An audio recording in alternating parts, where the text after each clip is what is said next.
If you have a smart speaker, you have access to the entire world of NPR and St. Louis Public Radio. All the latest news and all the captivating stories. Activate our voices with yours by telling your smart speaker to play St. Louis Public Radio. Hello and welcome to this week's edition of the Politically Speaking podcast. I'm your host, Chris McDaniel, a reporter with St. Louis Public Radio. Joining me in studio is Jason Rosenbaum and Joe Manis. And our special guest this week, Gregg Keller. I'm the principal of Atlas Strategy Group here in St. Louis. And this is one of the times when we have a non-elected official on. Jason, have you been keeping track of how many we've had? We've had zillions. No, we've had a few, and we always feel like these are the best ones because they're not in elected office, so they really could say whatever they want. I think this is the third. I think this might be the third. No, it's fourth. Fourth. Okay. Well, wait a minute. No. Okay, I know this off the top of my head. We've had Steve Tilley on. We've had Jane I Duker. forgot Tilley. We've had Jeff Rowe, James Harris, Jeff Abusi. Yes. All right. I was way off then. Never mind. It's like the I take it fifth. back. But he's clearly has the best hair. Oh, thank you for that. Thank you very much. Just so listeners know, Mr. Keller is a Republican. Correct. And is a consultant to various Republican groups and causes and candidates. So he's kind of a big deal.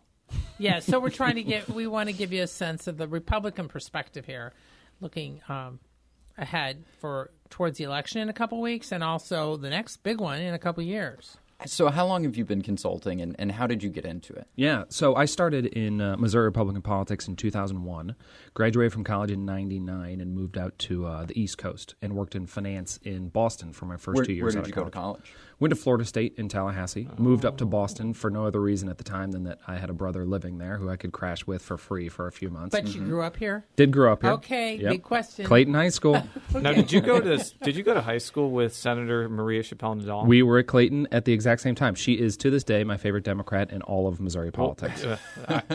Because you went to the same high school? No, because she's a lovely person. I mean, we've literally been friends since I was 15 years old. Yeah, just amazing how politics makes strange patterns. Yeah, it's just like we need to Jane look Duker. up those yearbook photos. Please don't. It's just like Jane Duker was to our high school prom with John Deal. I mean, Oh, that's I awesome. Oh, that's funny. Everything in St. Louis is high school. But But yes, please continue. So studied extensively Spanish when I was in college, so was doing Latin American equity research out in Boston for a couple years. Married moved home to marry my high school sweetheart, also a Clayton High School alum, Joe.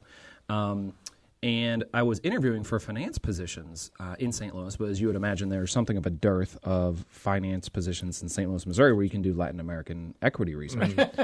And my father had been friends going back many years with Jim Talent. My dad, I was having a phone call with my dad, and he said, listen, I know you're interviewing for finance positions, but you certainly have some free time on your hands. Why don't you go ahead and volunteer for Talent? He's thinking about, he hadn't announced at that point, but he's thinking about running for Senate. And it was a Senate Exploratory Committee. I started volunteering on a Monday, and literally they offered me a job that same Wednesday. So I got hired as a staff assistant, like literally answering phones, taking out the trash. That's how I first met Gregg, Yes. because I was traveling with Talent, and Gregg was the driver a few times. Yep, I was the body man the entire cycle. I remember that in rural Missouri, Yep. at a fast food place. and that was his second statewide race in 2 years. Correct. And he had just lost narrowly to Bob Holden, and that was a bit of a comeback for him. In 2000. Because he obviously won and became a U.S. Senator. That's right. What was it like working with him? It was just an absolute whirlwind. So I started as a staff assistant, literally answering the phones, taking out trash. And in a short period of time, I guess, because I owned a fair number, I actually owned a couple ties. They were like, okay, let's put them on the road with Talent. So I spent the next 15 months of my life, 18, 20 hours a day, 7 days a week, as his body man, which means anywhere he went, anytime, I was with him. So in the course of, those 15 months, went to all 114 of Missouri's counties. And Talent, what a workhorse. We went in 2002 alone. We did 75 trips to Springfield. Not 75 events in 2002. 75 separate trips to Greene County. Wow. We did 200,000 miles in the space of 15 months. And it was just the most amazing learning. You talk about a crash course in Missouri politics. So it got me to this point where after the 2002 campaign, I knew all the county coordinators. I knew all the donors. I knew all the political operatives. I knew all the elected officials all across the state. So when the Bush-Cheney campaign came along, I was the first person they hired here in Missouri in 2004. So in 2004, I was Coalitions and Communications Director simultaneously for the Bush-Cheney campaign here in Missouri. First person they hired. As you guys remember, in 2004, the entire ballgame was Ohio, Missouri, and Florida. Yes. And we were able to push the Kerry campaign out in September of 2004, which really became the first domino to fall for Bush-Cheney that cycle. Yes. So I volunteered to be redeployed after we, kicked him out of Missouri. They sent me to New Hampshire, where I headed up the grassroots and the legal effort for the campaign in New Hampshire. And then in 2006, Talent asked me, I went back to his staff as his state director, ran his Missouri operation, and then he asked me to run his reelection campaign. Right, and that was a less successful election campaign for Talent in 2006. It was an interesting election because a lot of Republican incumbents lost due to some gaffe or scandal. Conrad Burns comes to mind, but Talent really didn't fall into any of that trap. So it was sort of kind of caught in the wave of that year, which was a very bad year for Republicans. The anti-Iraq war, kind of everything, just that wave. And I remember, because I was covering that campaign, and you could sort of feel it a little bit at the end. But I remember I followed him around for like most of that last week. But it was interesting in that it was one of those elections where you could see that there were events beyond the candidate's control. I mean, and now McCaskill and Talent were both very good candidates. I want to emphasize it was one of those campaigns where I felt like I was covering two really sharp people who really knew their stuff. Yep. But again, it was a year where you could see that there was events and things going on in a mood that was going to affect it. Yeah, and they couldn't do anything about it. Is that fair? Yeah, it was. I mean, it was. Anytime you can work for someone like Jim Talent, it's a wonderful experience because he, to this day, is one of the finest human beings I've ever known in my life, and continue to, call upon him as one of my closest friends. However, working on that campaign was a horrible experience in the sense that you woke up every single morning, and as a Republican running a targeted U.S. Senate campaign, you knew something bad was going to happen over the course of that day. It was going to directly impact your job and your campaign. There was nothing you could do about it. And it was not your fault. Katrina. What on earth are we going to do about Katrina? And yet it is redounding in a negative fashion to our credit. So, we ran, I would argue, and I think nonpartisan political analysts have borne this out, we ran a fantastic campaign. I mean, no less authority than Stuart Rothenberg said that Talent ran the best incumbent campaign of the 2006 cycle. And Talent lost by 2 in a year when Rick Santorum was losing by double digits, Mike DeWine was losing by double digits, Lincoln Chafee was losing by double digits. So I was personally and professionally, I was in this weird situation where although I had just run a losing U.S. Senate campaign, it had been viewed as such a well-run campaign in such a horrendous year that my career just kind of, the loss was still a huge deal in a positive way for now before career. We kind of move on your timeline, I think there's been kind of every election cycle some speculation that Talent is going to jump back into the statewide fray. It happened in 2008, definitely happened in 2012, and he's taken a pass each time. And I think there's been kind of some understanding. He ran 3 statewide campaigns in the 2000s, and I don't think people were necessarily begrudging him for turning down another hard-fought one. But do you think he's out of the political arena for good, or do you think he might come back in some form in Missouri? Well, I think in politics you certainly never say never. And, the party and the powers that be continue to always approach Jim every time there's an opportunity because obviously he has tremendous statewide name ID. He has a recognizable brand within the Missouri Republican Party and towards the electorate at large.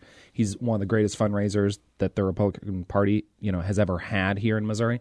But I think he's doing a whole lot of things right now, particularly in the defense space that he he is.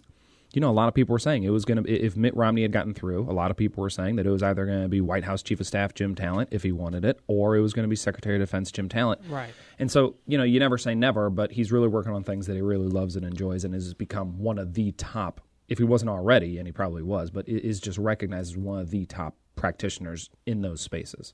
So after 2006, because I saw you in several things, but I think our listeners need to know sort of what was your arc then, and now you have your own consulting firm. Yeah, so after the 2006 campaign, I kind of felt like I had done a lot of things in Missouri politics and was kind of hopeful of trying things out on more of a national level. So I had a bunch of opportunities. I had an opportunity to run a U.S. Senate campaign. After Talon's 06 campaign, I had an opportunity to run a top-targeted U.S. Senate campaign in North Carolina for Elizabeth Dole. I had an opportunity that John McCain, who was then the Republican frontrunner, his campaign asked me to run Iowa for his campaign, which is pretty significant. I mean, the frontrunner asked you to run his Iowa campaign. And then Mitt Romney came along, and I had been offered jobs with and around Mitt Romney multiple times previously, and had always taken a pass, but had really become a Mitt Romney believer. This is at the very end of 2006, 2007, and was offered. I really wanted to get a job on a viable presidential campaign and have a portfolio within that campaign that was national in scope. So I didn't want to be responsible for a state anymore. I felt like I had already proven to myself that I can run a highly successful political operation in a top targeted state for a presidential or a statewide campaign. What I really felt I needed to prove to myself was that I could do something similar for the entire nation, run a successful operation across the entire country. So Romney kind of offered me what I wanted, which was a headquarters job that was national in scope. So he asked me and invited me to become his national coalitions director, which I did, and I moved up to Boston and was his national coalitions director for all of 2007 and into 2008. Mm-hmm. And he didn't get the nomination, but he came basically a strong second. Or I don't know if Huckabee finished ahead of him, but he was obviously viable enough to get the nomination in 12. So yeah, I mean, people kind of thought that I was crazy. Friends of mine thought that I was crazy saying no to running targeted states for the front runner at the time to go with this guy who was stuck at 2 or 3% in the polls and really had no profile amongst primary voters in the Republican Party. But I just really believed in the guy, and we somehow, a lot of what I ended up doing for him and how I got into this niche of doing kind of the center-right conservative stuff was that we put together the entire conservative apparatus for Mitt Romney nationwide to the point that, he became the conservative alternative to John McCain, which is kind of funny to think about now. Yeah, because obviously he was not the conservative alternative in 12. So after that, you worked for CPAC, if I'm not mistaken? So at that point, I did that. I did the Romney campaign. I took on a couple contracts. I was senior advisor to the McCain campaign here in Missouri in 2008, which was the only, targeted state that McCain won that cycle. And then I got invited to help launch the Faith and Freedom Coalition, which is now America's kind of premier and largest social conservative political organization, headquartered out of Atlanta, started by Ralph Reed of Christian Coalition fame. Had known Ralph at that point for 10 years. He came to me and said, "Hey, I want to launch this new thing. It's going to be, the next big thing in American politics. I need you to kind of help me launch it." So I commuted to Atlanta for a year there, helped Ralph launch that, got them through the 2010 election cycle. We raised millions and millions of dollars, did something like 60 million voter contacts to conservative households in the Tea Party successful tsunami year of 2010. And at that point got picked up to run the American Conservative Union and CPAC. So, CPAC, obviously the big confab, and that's a project of ACU. And that's when I ran into most recently, aside from just around town, was during the CPAC thing, about a year ago? CPAC they did their September. That wasn't that long ago, was it? It was like a year ago, wasn't it? Your memories would be better than mine on that. Yeah, because I remember it being, I think, in September. I think it was the fall. You might be right. The point is he was there, and that's all that matters. So. Right. So the American Conservative Union is like the umbrella group for the American conservative movement. So it's the longest standing grassroots conservative organization in America. They put on CPAC every year, which is the most important political event that goes on in America every single year. So I ran the American Conservative. It was founded by Bill Buckley. Yeah. Been around forever. And stages CPAC. So we did not only the national CPAC, but we did, regional CPACs with the one here in St. Louis. Yeah, the one actually St. Charles. Right. Correct. Yeah. The smorgasbord of conservative speakers. Go ahead. So I did that I ran ACU and CPAC for about 3 years, and that was a fantastic job. Commuted to D.C. Every week for three years, and had a fantastic experience there. But that job, it's a meat grinder because, contrary to popular opinion, the conservative movement is incredibly ideologically diverse. And if you're running the American Conservative Union and you do something that makes the libertarians happy, well, congratulations, you just made all the social conservatives mad. And that is true in the defense space. You do something that makes the Hawks happy. Well, congratulations. Now the non-interventionists are not speaking with you. And so it's a wonderful job. It was a great experience. It was also kind of a meat grinder kind of job. And after 3 years, I was like, okay. I'd also been commuting for 8 years straight at that point. I have 3 kids. And so, looking for an opportunity, not just to do my own thing, but spend some more time at home in St. Louis. So the big question is, what do you do now? Yeah. So I founded my firm. It's Atlas Strategy Group in January of 2014. The majority of the work that I do is center-right coalition building for corporations and trade associations. So to the extent that I still do Missouri political stuff, it's stuff that really comes to me. I don't really seek out a lot of Missouri work. Now, I'm fortunate to have worked in Missouri politics long enough, and I think have a reputation as someone who's easy to work with, that a fair amount of this stuff comes to me. But the bread and butter of what I do is helping AT&T with their public. That's not a client. I'm using this as a generic example. But let's say AT&T, who again is not a client, but let's say they need to kill a bill in Senate Judiciary in Washington, D.C. They do what they've always done in the space of public policy. They hire lobbyists, they join a trade association, they start a PAC. Well, at this point in American politics, that's just enough to keep you even with the herd. What I do kind of amplifies and augments that. So let's say AT&T wants to kill this bill in Senate Judiciary.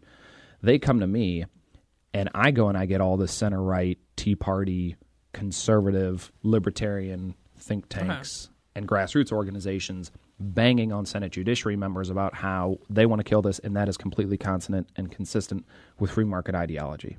So what I do just kind of amplifies the other government relations tasks that have always been done. Now, I know locally, like I ran into you about a week ago at the Rand Paul's. He was here for the Show Me Institute. Mm-hmm. So are you doing stuff for the Show Me Institute or Sinkfeld or what? No, I mean, I don't talk about any. I'll talk publicly about my political clients. Okay. So, but as far as my corporate clients are concerned, no. I mean, okay, no, that's okay. Mm-hmm. But you are doing some work for what? Auditor? Yeah, so I'm with Tom Schweich, who's running his reelection campaign for auditor this cycle. It's a really hotly contested race. There is no Democratic We're opponent. Sweating. I heard a rumor that he's not doing any polling on that race, but I feel like he's going to outflank the Constitution Party candidate and the Libertarian. But that's just a rumor I've heard. But continue. So I'm helping him. I just signed up last week another client here in Missouri that's or going to be of a statewide nature. That announcement hasn't come down yet. Stay tuned. And then just getting ready for 2016, which I think is going to be a really busy year. But before we get to 2016, let's talk a little bit about 2014, because I have classified this as a pretty sleepy election cycle, and some people have disagreed because the county executives race has gotten really heated. But I think statewide, there's just not enough races to reach that critical mass that 2008 or 2010 were, right, or 2012 even. So to me, if you live in St. Louis, the county executives race is important. If you live elsewhere, there's really only 4 state senate races of consequences and a handful of state rep races and some ballot initiatives. If I'm wrong here, please correct me. But give us your thoughts. But what's your thought? No, I think you're right. I mean, any year when the state auditor's race is the top of the ticket race, it's not the most active year. There's no U.S. Senate campaign. There's no gubernatorial campaign. And not only that, but Schweich is obviously going to cruise towards a re-election because the Democrats decided to not – well, they did have a candidate against him. The candidate then realized that there was no way that he could muster the support he needed to take him on. So not only is the top of the ticket race an auditor's campaign, but it's one they are not even contesting. I think the first time in 140 some years that the Democrats have not put up a candidate against a statewide elected Republican, which is pretty amazing. I mean, I think everyone's watching. But even these state rep and these state Senate campaigns, while important, the likelihood that they're going to flip the supermajority in one direction or another is not hugely likely. Yeah, and both parties sort of admit that. Mm-hmm. Yeah, again, I think when I say there's 4 competitive ones, I would say that really 2 of them are very competitive. One of them is kind of on the cusp of competitiveness. I'm talking about the Schaaf-Stuber race in St. Louis, St. Joseph. But there's kind of a feeling like Schaaf has the edge is fine because he's never even come close to losing. And then the Schieffer-Jeannie Riddle race, which is a Democratic seat, I haven't seen any Missouri Democratic Party money go there. Yeah. It's a very Republican district. it's kind of just assumed that Riddle is favored heavily in that race. Yeah, that's right. I think you're right about both of those races. I think both of those people expect to see go in the Republican direction. Now, the two that are very interesting to folks is the kind of the South County race, Jeffco race. Yeah, the 22nd district. Yeah, which is Rorta, who's the Democrat, running against Paul Weiland. And that's a barn burner. I mean, there's been polling released on that one recently that showed Weiland up by, I want to say 3 or 4 points. I think most people think that he has the advantage. He just took a huge slug of money from, I believe, one of the party apparatus. Yes, which brings us to, the question is that often this is kind of education for listeners here, often you can get a sense, whether you believe in the polls or not, and I have mixed feelings depending on who did the polls, you can kind of get a sense of what internal polls are showing by just following the money. Mm-hmm. And if there's a lot of money from, let's say, the state party or from some major donors in either side that all of a sudden get dumped into a race, that usually is a sign that they think they've got a strong chance. And the prime example, most recent, would be the $250,000 that the state Republican Party gave over the weekend to Jay Ashcroft in the 24th district. Now, they previously had given a hefty sum, I think it's around $300,000, right, to Weiland. So, just speaking in general, what does that mean or not mean? And yeah, it means that the Republican Party stands a very good chance, I think, of picking up one or both of those seats. Or they think they do. Yeah, and the polling right now is obviously within a couple points one way or the other. I think Weiland is probably up by a little bit more than that. My sense of the Weiland race, is probably up by a few. I think the Ashcroft race is kind of, a point or two here or there. I think the other thing that's interesting about the race that Jay Ashcroft finds himself in. I mean, first of all, you have someone with the last name of Ashcroft running in the Creve Coeur, Olivet area. That's obviously interesting. And also you have Jill Shoup, who really is kind of a world beater in terms of being a candidate for Senate. I mean, she's been around for a long time. She's a great candidate. She's a huge fundraiser. I don't think it would ever happen, but she's someone who they have talked about as maybe being a future statewide candidate for office.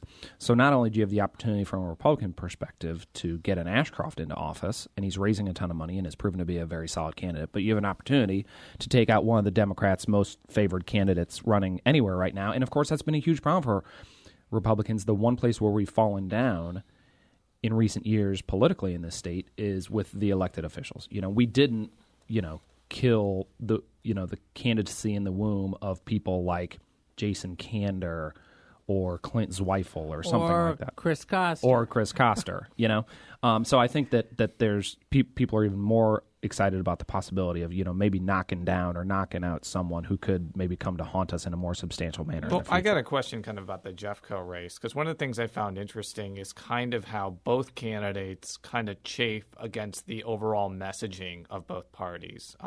So Paul Weiland, for example, has come out against right to work and has come out as basically pro-union when all these other major Republican figures like Kinder, Tim Jones, whatever, are talking about this issue like it's the biggest thing in the world. And then meanwhile, Rorta, who is getting, $100,000 from the Missouri Democratic Party, which is essentially Claire McCaskill and Chris Koster's money, and they're talking about how this legislature is crazy for passing all these, gun bills and anti-abortion bills and Sharia law bills. He's voting for all of those bills. Mm-hmm. And it seems like, while I think he is, there's a little bit of a backlash against him. Mm-hmm. It just seems like they need to win that seat so badly that they just don't care about those things. It seems like it's on both sides. Well, and he's a former policeman, and he's, become a key figure in some of this Ferguson stuff, actually on behalf of police. And he believes, I've talked to him several times, he believes that really helps him down there. So my question is that race kind of typifying that this election cycle is not really about ideology, but it's just about winning, essentially? I think that's right, because it's so important. I think the common thread also is just that people are tired of, more so than usual, they're tired of politics as usual. They're tired of kind of the two-party system and same old Democrats and same old Republicans. So you see someone like Weiland kind of taking some positions that Republicans haven't always taken. You see someone like Rorta doing the same thing. I mean, my goodness. I mean, the guy is in the greater St. Louis area running as a Democrat, and for all intents and purposes, people think he's taken the Darren Wilson side of this whole Ferguson thing. I mean, that's pretty astonishing, really. Right. But does that help him?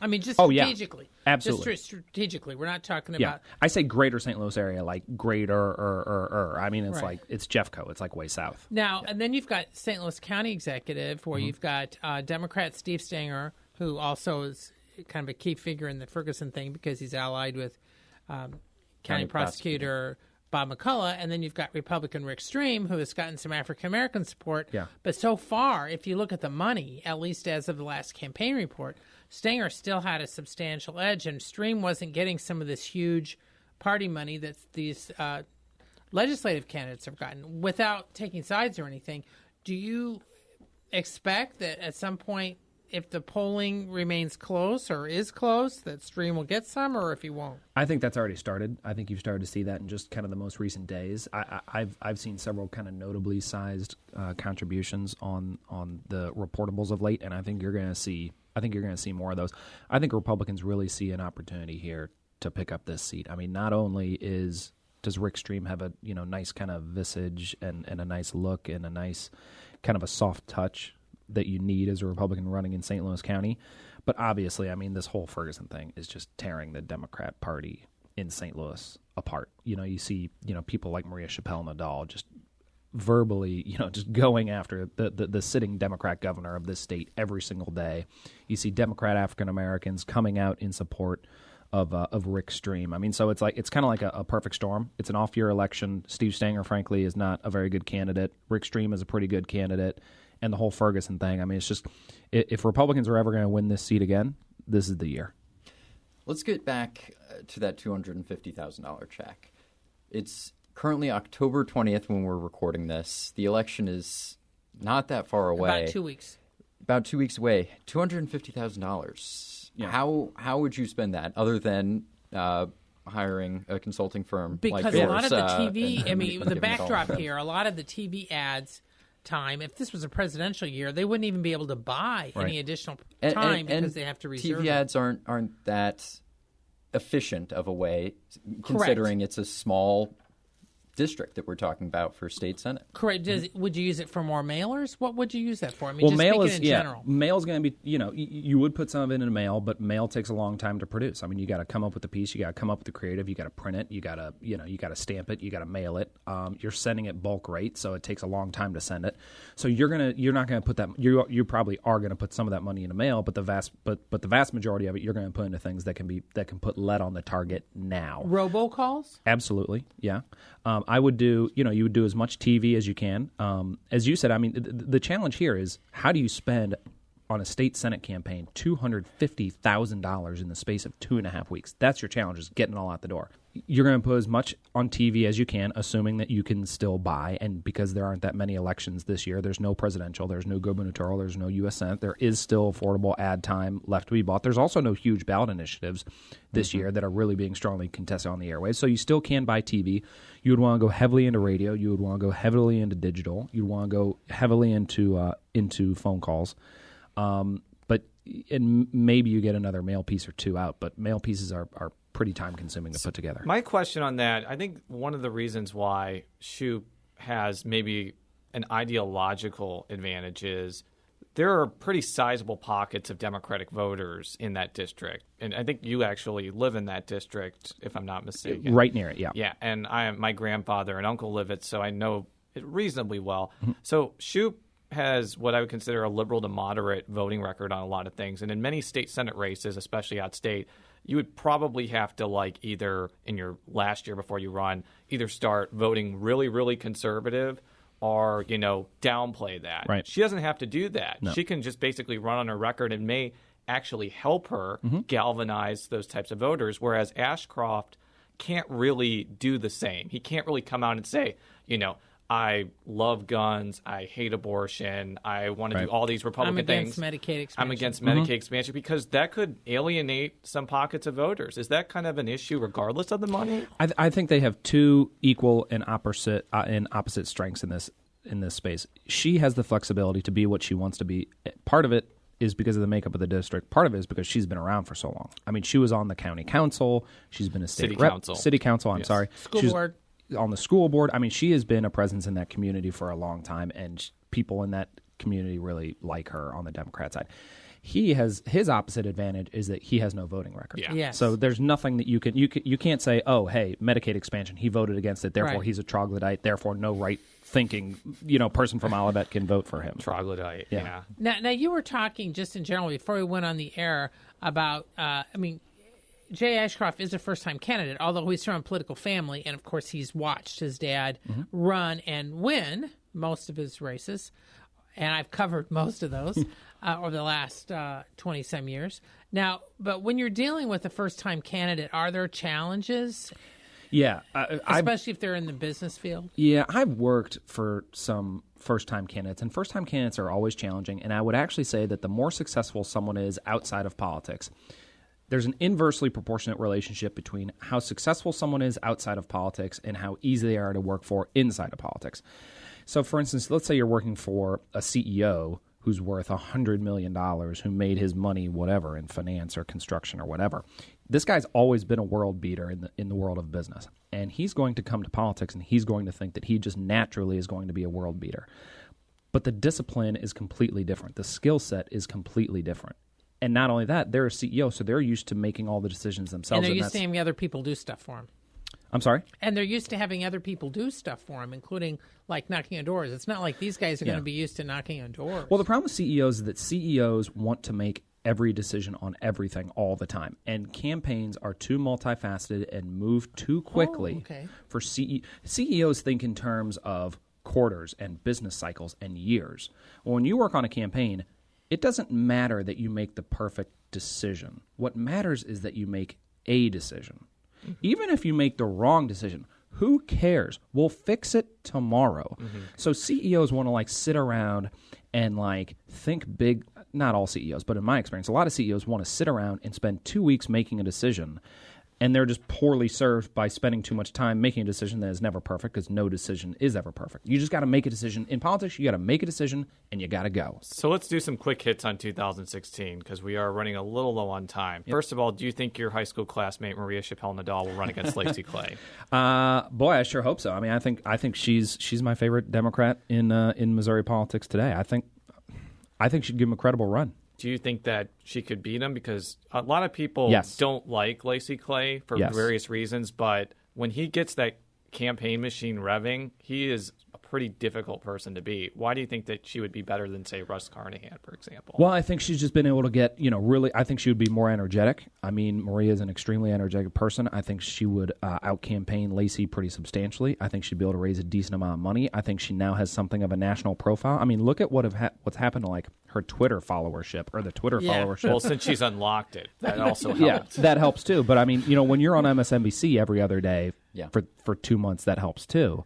And she's really gotten to his left and been much more high profile in this whole thing, in this whole Ferguson thing than he has. And I think she's going to have some ability ideologically to get to his left and say, I'm going to be more effective on behalf of our community because I'm actually going to work it. So now broader. Okay, 2016.